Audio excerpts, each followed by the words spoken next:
Welcome to the Antilles Trading Company Pirate Museum Artifact Discovery. Where will our journey carry us next, amid over 400 museum artifacts? This week, come along as we talk about Jean Lafitte.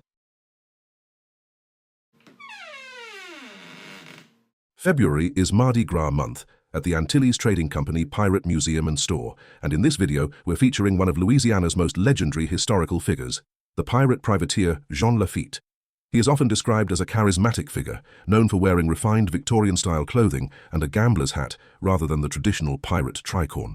Jean Lafitte, born around 1780, likely in Saint-Domingue, present-day Haiti, or possibly France, remains one of the most enigmatic figures in Gulf Coast history.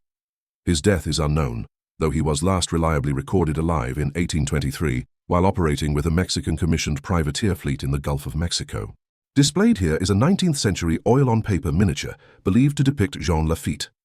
This miniature originates from the Chicago area, one of the last rumored regions where Lafitte was said to have been seen after his disappearance from the historical record. Also shown is a 19th-century engraving of the Battle of New Orleans by Philly Brown, illustrating the conflict that secured Lafitte's place in American history.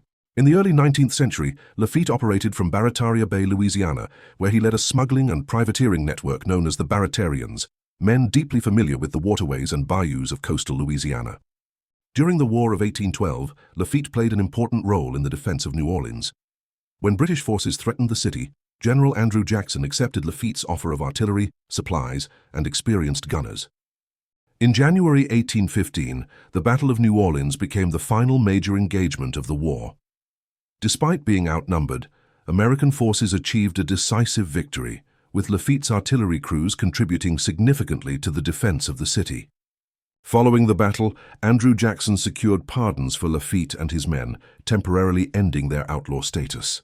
By the late 1810s, Lafitte established a new base at Galveston Island, Texas, operating under a Mexican privateer commission. From there, he resumed smuggling, piracy, and the illegal trafficking of enslaved Africans into Louisiana until United States naval forces expelled him in 1821. Lafitte then moved south to the Yucatán coast near Campeche, continuing privateering operations until disappearing from the historical record around 1823. Whether remembered as pirate, privateer, patriot, or opportunist, Jean Lafitte remains one of the most enduring figures in the maritime history of the Gulf of Mexico.